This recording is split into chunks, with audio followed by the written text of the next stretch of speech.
किसी ने बहुत ही अच्छी बात कही थी कि तुम काफ़ी अकेले हो, ये मत सोचो बल्कि ये सोचो कि तुम अकेले ही काफ़ी हो। दोस्त, कभी कभी हम जिंदगी में खुद से ज़्यादा दूसरों की परवाह करते हैं और इसी वजह से हम अपनी ज़िंदगी को खुल कर नहीं जी पाते। हम हर वक्त यही सोचते रहते हैं कि लोग हमारे बारे में और हमारे कामों के बारे में क्या सोचते होंगे। ऐसे सोच कर हम खुद को एक पिंजरे में कैद कर लेते हैं। तब लोगों को राज़ी करना हमारी पहली तरजीह बन जाता है और हमें लगने लगता है कि हम इस पिंजरे में महफूज है, लेकिन असल में ये पिंजरा हमसे हमारी आज़ादी छीन लेता है, हमसे हमारे ख्वाब छीन लेता है, आपको ज़िंदगी में कुछ नहीं बनने देता। और किसी ने बहुत ही अच्छी बात कही थी, समंदर की तरह गहरे बनो कि कोई आपके अंदर जाकर भी आपके राज ना जान पाए, क्योंकि जिस दिन आपके राज दुनिया के सामने आ गए तो ज़िंदगी में कभी आगे बढ़ नहीं सकेंगे, क्योंकि लोग आपको आगे बढ़ने ही नहीं देंगे, बातें सुना कर आपको मार ही देंगे।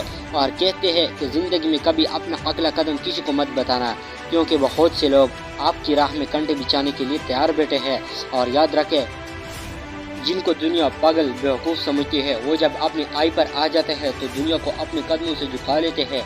इसलिए दोस्त, कामयाब होने के लिए अगर 1000 बार भी कोशिश करनी पड़ी तो करो, क्योंकि एक बार में कामयाबी तो किस्मत से मिलती है और ऐसी किस्मत लाखों में किसी एक को होती है। और उसी एक को देखकर हर कोई मेहनत करना छोड़ देता है और ख्वाहिश करते हैं कि काश उसे भी मेहनत कामयाब बना दे, और इसी तरह वो किस्मत के गुलाम हो जाते हैं और सारी ज़िंदगी कुछ भी नहीं बन पाते।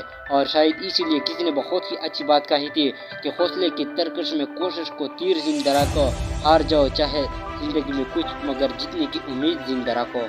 और ज़िंदगी का एक बहुत ही अच्छा असूल है कि जब झील में पानी आता है तो मछलियाँ कीड़ों को खाती है, और जब झील सूख जाती है तो वही कीड़े मछलियों को खाते हैं।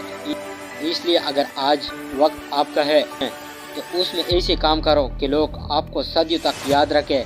इसलिए दोस्त, याद रखो कि ज़िंदगी एक बार मौका सबको देती है, बस अपनी पूरी तैयारी के साथ इंतज़ार करो और फिर बारी आने पर ऐसी परफॉर्मेंस दो कि सामने बैठे लोग खड़े होकर ताली बजाने पर मजबूर हो जाए।